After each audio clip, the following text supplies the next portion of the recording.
ఇప్పుడు రాసుకోండి 3వ పాయింట్. దావీదు రాజుగా మారడానికి 10 సంవత్సరాలు ఎదురు చూశాడు. కానీ యోసేపు ఎన్ని కష్టాలు పడ్డాడో దావీదు కూడా అటువంటి ఘోరమైన కష్టాలు పడ్డాడు. దావీదు సౌలు చేత తరంబడ్డాడు.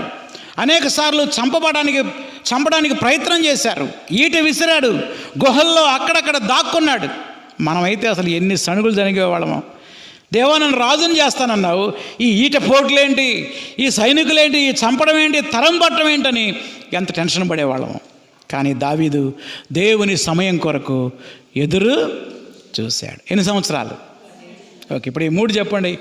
అబ్రహాము సంతానం కోసం ఎన్నేళ్ళు ఎదురు చూశాడు? పిల్లలు చెప్పాలి, యవనస్తులు. 25 సంవత్సరాలు.